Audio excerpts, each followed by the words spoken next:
So I think we're almost done collecting them all. I want to share one, like kind of a final thought and a final poem with you. So it's, when we talk about like Black History Month, depending on how you see the origins of humanity, if you believe that like life started in one place on the planet and then spread from there, then we're all descendants of Africa, because that's where the oldest bones were found. Life started there. So in that sense, when we're talking about Black history, really on that level it's all of our history.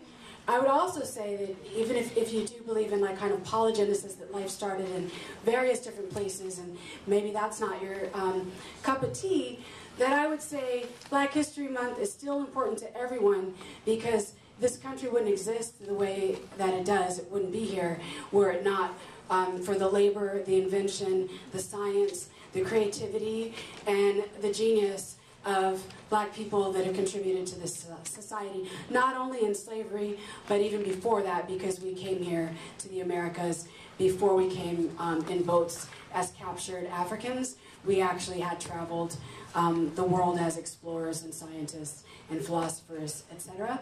So just something to think about, that it's not just limited to the short, cold 28 days that are February, that Black history is like a year-round endeavor, and that learning about Black history is really learning about yourself, no matter who you are and how you identify, because it's also the history of a silenced history, and there are many cultures and many stories that we don't often hear. And so Black History Month is an opportunity for us to hear some of those stories, but we need to be on a quest for that information year-round, because there are so many great, fantastic things that so many people have contributed to create this world that we live in, and it's not just, you know, Wall Street or the money makers. It's about the people and the art and the lives that we lead and the hope that we have.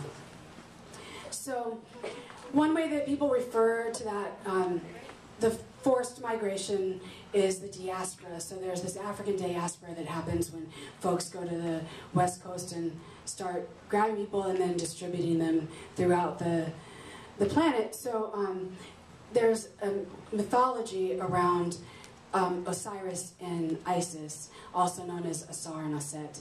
In ancient Egypt, at that point it was Kemet.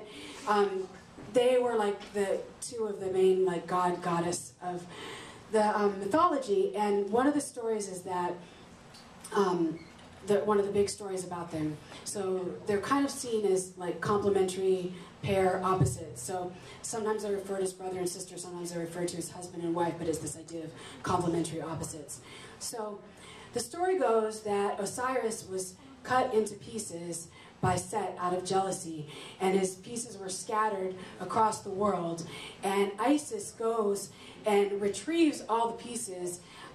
She can't find one, which happens to be his male part, and yet they conceive a child, Horus. So before there was like Jesus and Mary and like that immaculate conception, there was Isis and Osiris, and this idea that we don't just birth things like out of genetic matter, but out of consciousness and will and determination, things are born.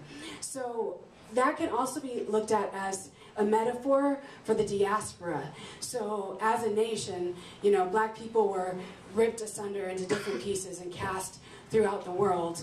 And so this poem is about those two things. In Search of Osiris. 4 directions I traversed, looking for each fragment of my love, maimed and misplaced across the land we ruled.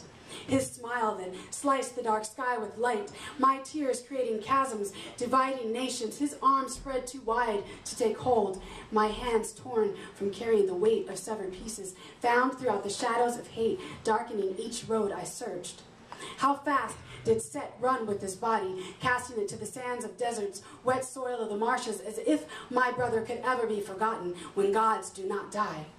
Flesh torn asunder, I gather each limb, cradle them against my body, protecting memories, praying the sum of 13 parts is enough. As I, the unskilled surgeon, attempt to resurrect the dead with bare hands and the magic they hold, it is our love, stronger than death itself, which makes us whole. Thank you so much for your time.